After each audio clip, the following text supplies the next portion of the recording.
के बारे में डिस्कस करना है, यानी माइक्रोब्स इन इंडस्ट्रियल प्रोडक्ट्स के बारे में डिस्कस करना है, क्योंकि हम हाउस होल्ड के बारे में डिस्कस कर चुके हैं। यहाँ पे लिखा है कि अब हम घर से निकल के फैक्ट्री में चले गए, फैक्ट्री में बात हो रही है और फैक्ट्री में बात होगी तो उसके बारे में बड़े लेवल पे बात होगी, यानी ज़्यादा मात्रा में बनाया जाएगा, क्योंकि फैक्ट्री में तो लार्ज अमाउंट में बनाया जाता है ना हर चीज़। लो अमाउंट में तो घर में बन सकता है, क्योंकि फैमिली के मेंबर लिमिटेड होते हैं, लेकिन पूरे स्टेट को या फिर कंट्री को सप्लाई करने के लिए तो एक बड़े लेवल पे काम करना पड़ेगा।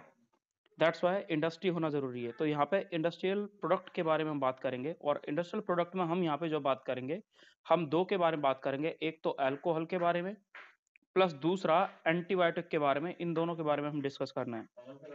पहला लिखा है पहले लिखा हुआ है कि even in industry the microbes are used to synthesize a number of product valuable to human being, जो ह्यूमन बीइंग के लिए बहुत बेनिफिशियल है।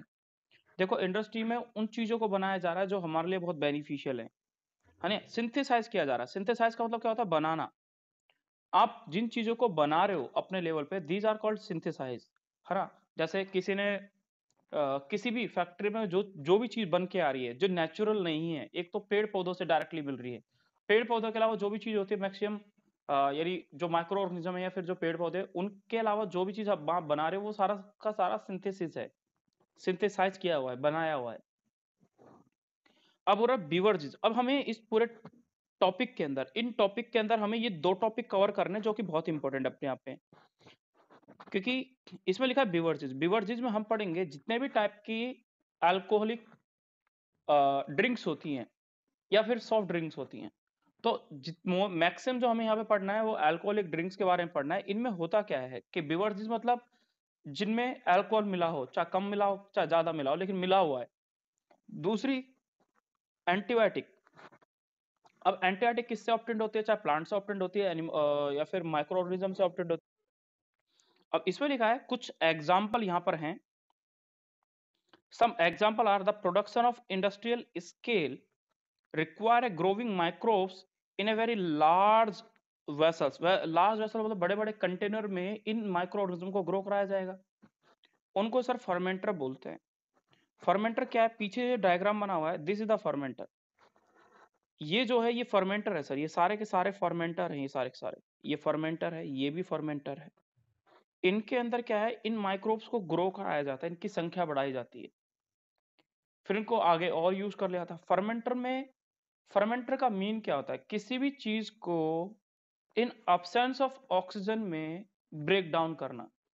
जैसे मैं 11th का एक टॉपिक है उस पर आपको थोड़ा समझाना चाहूँ तो थोड़ा समझें। होता क्या है वो समझें। ऐसा होता है कि जब अल्कोहल की, सॉरी, ग्लूकोज की C6H12O6 की अगर हम बात करते हैं तो 2 टाइप का रिडक्शन ऑक्सीडेशन होता है। एक ऑक्सीडेशन बोलते हैं कंप्लीट ऑक्सीडेशन। कंप्लीट ऑक्सीडेशन का मतलब ये, कोई भी चीज, केमिस्ट्री में भी आप यही पढ़ेंगे कि कंप्लीट ऑक्सीडेशन का मीन ये होता है सर, जब किसी भी एक आप रिएक्टेंट का ऑक्सीजन के प्रोसेस में रिएक्शन कराएं और सर डायरेक्टली वो कार्बन डाइऑक्साइड प्लस H2O बन जाए, उस रिएक्शन को बोलते हैं sir complete oxidation. Sir it is a complete oxidation of glucose molecule. That's mean, कैसे कहा मैंने कंप्लीट है? सर कंप्लीट ऑक्सीडेशन तब होता है जब किसी भी कंपाउंड के रिएक्टेंट जब हम प्रोडक्ट बनाते हैं तो प्रोडक्ट सर कार्बन डाइऑक्साइड और वाटर बनता है sir, it is a complete oxidation. Plus some amount of energy release होती है। लेकिन सर मैंने बोला कि इनकम्प्लीट ऑक्सीजन है सर, तो कंप्लीट ऑक्सीडेशन में हमने बोला कि सर मैंने ऑक्सीजन यूज करी, बट इनकम्प्लीट ऑक्सीडेशन में सर ऑक्सीजन इन्वॉल्व नहीं होती, यानी वहां पर ऑक्सीजन अब्सेंट होगी। सर अगर ऑक्सीजन अब्सेंट होगी तो उसका मतलब ये है कि वहां पर तो कार्बन डाइऑक्साइड और H2O बनेगा नहीं फिर। यानी हम ये बोलते हैं इन अब्सेंस ऑफ ऑक्सीजन अगर ग्लूकोज मॉलिक्यूल का अगर ब्रेक डाउन होता है तो सर वो बहुत सारे अलग अलग टाइप के कंपोनेंट बना सकता है। सर कुछ कंपोनेंट ये हो सकता है कि वहां पर लैक्टिक एसिड बनाए वो,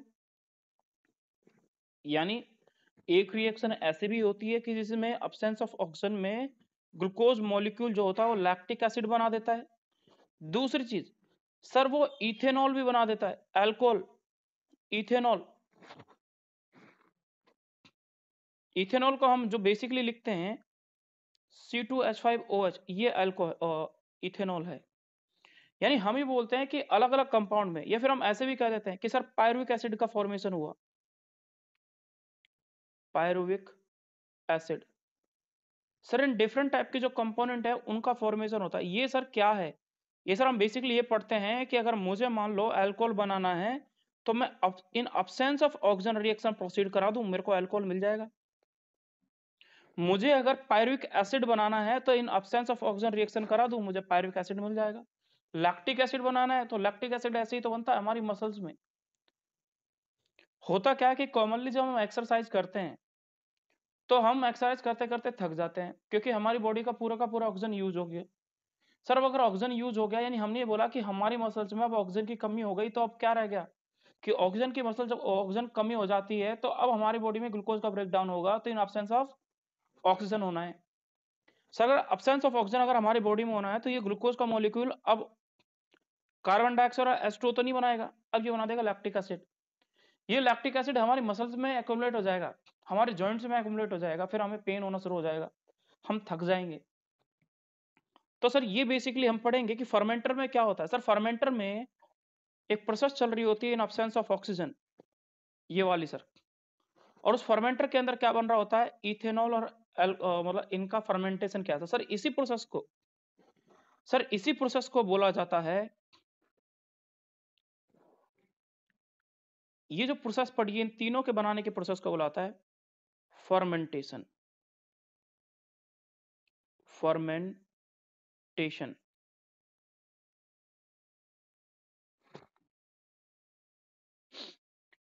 तो इन प्रोसेस में, यानी जिस प्रोसेस में आपने अल्कोहल से इथेनॉल का फॉर्मेशन किया, इस प्रोसेस को बोला गया फर्मेंटेशन। यानी इन एब्सेंस ऑफ रिएक्शन कोई भी रिएक्शन प्रोसीड होती है, बेसिकली वो फर्मेंटेशन कहलाती है। अब ये फर्मेंटेशन वो है जिसके अंदर ऑक्सीजन नहीं है, यानी क्लोज कंटेनर है, बहुत टाइटली पैक्ड है, इसके अंदर से सारे ऑक्सीजन को बाहर निकाल दिया गया और उन माइक्रोब्स को ग्रो कराया गया जो इन एब्सेंस ऑफ ऑक्सीजन में जिंदा रहते हैं। अब ऐसे क्या है सर, हम यहाँ पे पढ़ते हैं। यहाँ पे लिखा है सर फर्मेंटेड बीवरेजेस, यानी सर बीवरेजेस क्या, सर हमें जितने भी ड्रिंक्स होती हैं सर, इनको बनाया जाता है। सर कैसे बनाया जाता है कि आपने डिफरेंट टाइप के, लाइक बाजरा हो गया, ज्वार हो गया, लाइक मक्का हो गया, लाइक एज ग्रेप्स हो गए, लाइक एज फ्रूट्स हो गए डिफरेंट टाइप के, सर उनसे बीवरेजेस बनाई जाती हैं।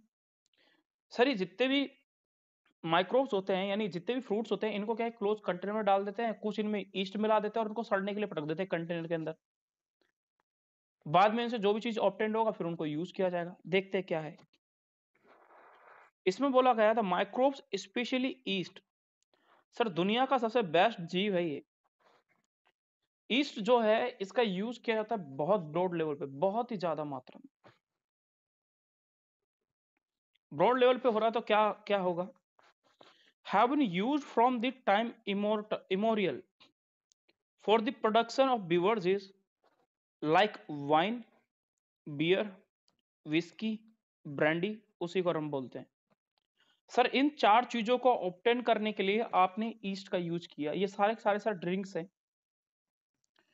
For this purpose the same east जो आपने पहले पढ़ा है, सैक्रोमाइसिस सेरेविसी पढ़ा है सर, सर इसको यूज किया था ब्रेड बनाने के लिए।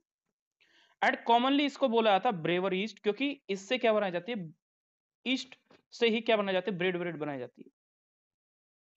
अब सर मुझे एक चीज, सारी बातें समझ में आ गई, मुझे यहाँ पे ये समझ में नहीं आ रहा कि ये वाइन, बियर, विस्की, रिस्की ये सब बना लिया, लेकिन मेन चीज नहीं समझ में आई। मेन चीज क्या, कैसे कह दिया कि कौन वाइन है कौन बियर है, समझते हैं। मेन चीज क्या है कि किसी ऑर्गेनिज्म को, है ना, यानी मैंने यहाँ पे लिखा बियर, ये है बियर जी। यहां पर लिखा हमने वाइन, यहां पे लिखा हमने रम, और यहां पर हमने लिखा ब्रांडी। ये चार चीज लिखे। अगर सर इनके अंदर, इन चारों के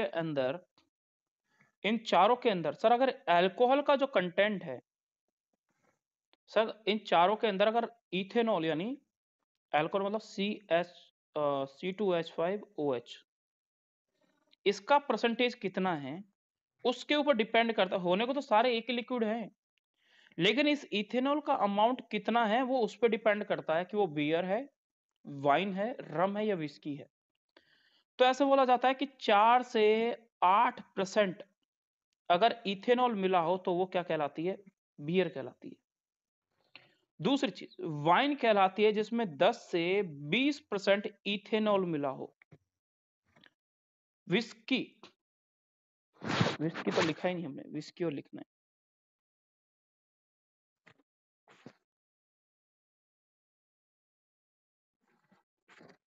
एक ही होता है बट फिर भी विस्की और रम एक ही होता है। मैं इसको यही कर देता हूँ ना, इसको विस्की लिख देते हैं साथ में। अब हुआ क्या सर कि विस्की और रम हमें समझ में आ गया यहाँ तक, लेकिन मेन चीज ये हुई कि विस्की और रम जो होती है इसमें कितना परसेंट इथेनॉल होता है, तो इसमें बोलते हैं हम सर ये 40% होता है। और अगर हम ब्रांडी की बात करेंगे तो ब्रांडी में सबसे ज्यादा इथेनॉल होता है 56 to 70%। तो मैंने कुछ चीजें डाली कि सर ये दो चीजें हैं, ये दोनों के दोनों, और सर ये जो तीन है यानी दो की दो बात करते हैं, इनकी सर एक अलग अलग प्रोपोर्शन दे रखी है। अगर इथेनॉल इतना हो तो सर वो बियर है, इथेनॉल इतना हो तो सर वो वाइन है, इथेनॉल अगर इतना है तो वो रम और विस्की है, और इतना हो तो सर वो ब्रांडी है। अब एक चीज आती है कि सर इन चीजों को बनाने के लिए एक प्रोसेस यूज होती है जिसको बोलते हैं डिस्टिलेशन। इनके लिए एक प्रोसेस इन्वॉल्व होती है जिसको बोलते हैं डिस्टिलेशन। सर ये जो पहले की प्रोसेस है ये दोनों की दोनों, इन दोनों में बोला जाता है कि इनमें सर इन दोनों में डिस्टिलेशन प्रोसेस इन्वॉल्व नहीं होती, इसलिए इनको बोला था नॉन डिस्टिल्ड। ये एक प्रोसेस है और इस प्रोसेस को बोलते हैं, ये जो प्रोसेस इसके अंदर इन्वॉल्व होती है, इसके अंदर प्रोसेस इन्वॉल्व होती है डिस्टिलेशन वाली। यानी मैंने ये कहा कि रम, विस्की और ब्रांडी जो होती है they are form by the process is known as a distillation, और जिनको नॉन डिस्टिलेशन प्रोसेस से बनाया जाता है उनको बोलते हैं बियर और वाइन। इसलिए कभी आप देखोगे मार्केट में रम, विस्की और ब्रांडी जो होती है बहुत महंगी पड़ती है, और बियर और वाइन जो होती है ये ज्यादा महंगी नहीं होती, सस्ती होती है, क्योंकि जिसमें डिस्टिलेशन इन्वॉल्व है वो ज्यादा कॉस्टली पड़ेगी, क्योंकि डिस्टिलेशन प्रोसेस कोई नॉर्मल नहीं होती। क्या से क्या होती है थोड़ी देर में मैं समझाऊंगा, अभी जस्ट पहले टॉपिक कवर अप करते हैं।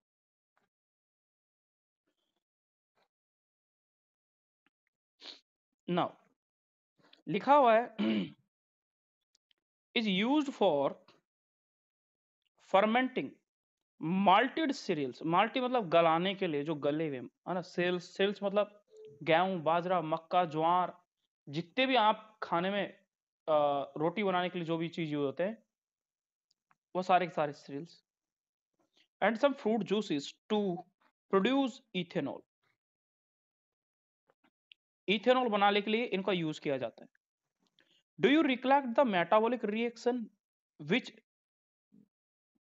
Result in the production of ethanol by yeast? कौन सी मेटाबॉलिक रिएक्शन होती है सर? मेटाबॉलिक की दो रिएक्शन होती है सर। एक रिएक्शन को बोलते हैं कैटाबॉलिज्म और एक को बोलते हैं एनाबॉलिज्म। कैटाबॉलिज्म मतलब होती है जो किसी भी रिएक्शन में एक प्रोडक्ट को तोड़ मरोड़ दे, यानी सिंपल सी बात, जिसमें किसी भी प्रोडक्ट का ब्रेक डाउन हो उसको बोलते हैं कैटाबॉलिज्म। और एक रिएक्शन वो जिसमें किसी भी चीज का फॉर्मेशन हो उसको बोलते हैं एनाबॉलिज्म। लाइक C6H12O6 से ब्रेक डाउन करेंगे तो carbon dioxide plus H2O plus energy मिलेगी। Sir this reaction is known as a catabolism. लेकिन अगर मैं इस रिएक्शन को उल्टा कर दूं तो वो एनाबॉलिज्म है।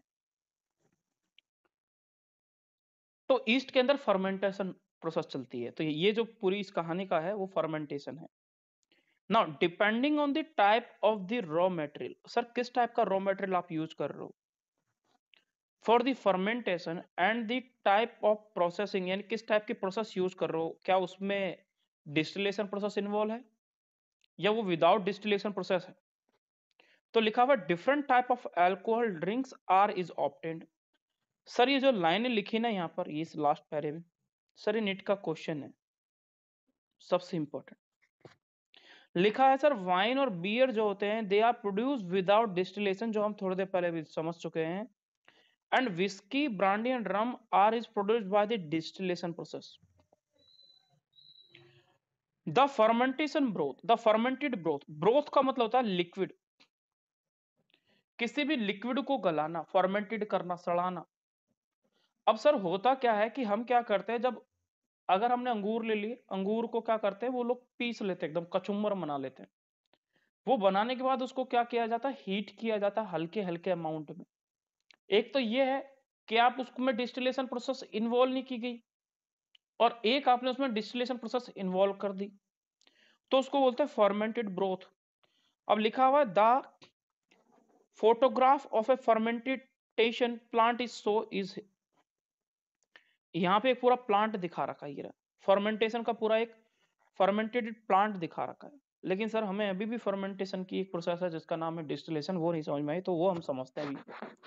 सर डिस्टिलेशन प्रोसेस क्या होती है, वो ये होती है, समझते हैं। ये एक सर सिंपल बेसिक डायग्राम है, सबसे सिंपल। आपने हम सिर्फ डिस्टिलेशन से यही नहीं बनाते, जो आपके घर पे गुलाब जल आता है, जो आपके घर पे आप गुलाब जल यूज करते होंगे, वो गुलाब जल भी जो बनता है वो डिस्टिलेशन प्रोसेस से बनता है। सर सबसे इजी प्रोसेस होती है, बट बहुत टिपिकल और बहुत लंबी प्रोसेस है, टाइम टेकिंग प्रोसेस होती है। होगा क्या सर, समझते हैं थोड़ा सा। सर डिस्टिलेशन क्या प्रोसेस है, ये जो प्रोसेस है ये प्रोसेस बता रही है डिस्टिलेशन प्रोसेस को, distillation process. Sir distillation process क्या प्रोसेस होती है वो हम समझते हैं। डिस्टिलेशन प्रोसेस वो प्रोसेस होती है, सर क्या किया, बेसिक समझे सर, ये जो लिखा हुआ नामिंग नेमिंग वेमिंग से हमें भी मतलब नहीं है। फिलहाल मैंने समझा कि मैंने अंगूर जो हैं, जो ग्रेप्स होते हैं, उनको मैंने क्या किया, क्रश किया, एकदम पीस लिया, और सर मैंने इस डिस्टिल फ्लास्क के अंदर डाल दिया, इस डिस्टिल फ्लास्क के अंदर डाल दिया, और सर मैं उसको नीचे से हीट कर रहा हूँ सर, बर्नर या किसी भी स्टोव स्टोव के थ्रू इसको मैं गर्म कर रहा हूँ। सर गर्म करूंगा तो हमें पता है वो चीज उबलेगी, और उबलेगी तो सर भाप निकलेगी। सर भाप निकलेगी तो जो इसकी स्टीम है वो स्टीम यहां से होती हुई यहां से मूव करती करती एक दूसरी जगह पे एक स्टोर हाउस बना रखा उस स्टीम का, ये बना दिया सर। इस कंटेनर के अंदर जो स्टीम स्टीम देखा होगा, जब आप कभी भी किसी किचन में देखा होगा कि जब किसी भी चीज को आप कवर अप कर देते हो और वो स्टीम होने लगते हैं, तो देखा होगा कि सर उसके सरफेस पे, उसके बैक साइड पे सर मॉइस्चर इकट्ठे हो जाती है सर। सर जो मॉइस्चर होती है वही तो सर स्टीम होती है, वही तो सर एक डिस्टिल टाइप की फॉर्मेशन होती है। तो वो चीज क्या हो, जो भाप सी थी, जो वहां पे एक लिक्विड से इकट्ठा हो जाता है, उसको एक कंटेनर में इकट्ठा कर लेते हैं सर। और सर लिया इतना सारा प्रोडक्ट था, और सॉरी इतना सारा कंपोनेंट लिया था, और सर इतना सा प्रोडक्ट मिला हमें थोड़ा सा। तभी तो डिस्टिलेशन प्रोसेस से जो भी चीज बनाई बनेगी वो महंगी पड़ती है, इसीलिए बनती है कि आपको एक बड़ी प्रोसेस को यूज करके एक बहुत कम अमाउंट में प्रोडक्ट का फॉर्मेशन होता है। तो इस डिस्टिलेशन में यही होता है कि इसके डिफरेंट पार्ट है, हमें फिलहाल उन चीजों को समझ सकते हैं, लेकिन हमारे लेवल पे हमें जानना नहीं। डिस्टिलेशन प्रोसेस यही होती है कि आप किसी भी चीज को हीट करोगे तो सर होगा क्या, हीट करने पे ये होगा कि उससे स्टीम निकलेगी, और स्टीम को हम बाद में दूसरी साइड से क्या कर लेंगे, कलेक्ट कर लेंगे। अब सर उस स्टीम को जब हम कलेक्ट करेंगे तो वो स्टीम का ही यूज किया जाएगा इन डिफरेंट फॉर्म में, यानी जो यहाँ पे लिक्विड, जो यहाँ पे डिस्टिल्ड, ये जो भी डिस्टिल्ड यहाँ पे लिख रहा है, इसको जो ऑब्टेन किया होगा, ये सर वाइन सॉरी वाइन नहीं होती, ये सर रम हो सकती है, ये सर विस्की हो सकती है, ये सर ब्रांडी हो सकती है। सर ये डिफरेंट टाइप के जो कंपोनेंट है ये यूज होते हैं। तो ब्रांडी, विस्की और रम बनाने के लिए डिस्टिलेशन प्रोसेस इन्वॉल्व होती है। डिस्टिलेशन में यही होता है कि सर हम क्या करते हैं, किसी चीज को हीट करेंगे और एक साइड पे उसकी स्टीम जो होती है वो इकट्ठी होती रह जाती है, then it will be used. यही है सर डिस्टिलेशन। ये इंपॉर्टेंट है, आपसे पूछा जाता है पेपर में, which of the following process will be used for the obtaining this kind of product और obtaining this kind of product. तो किन में डिस्टिलेशन इन्वॉल्व है, किन में डिस्टिलेशन इन्वॉल्व नहीं है, वो याद रखना है। एम्स और जिपमर का एग्जाम हुआ करता था, तो उसमें इनकी वैल्यू पूछते थे कि किसमें कितना इथेनॉल पाया जाता है, किसमें कितना इथेनॉल पाया जाता है, बट इस टाइम पे इतना नहीं है, बट फिर भी याद रख लो तो इट्स वेल एंड गुड, नहीं याद हो तो भी कोई इश्यू नहीं।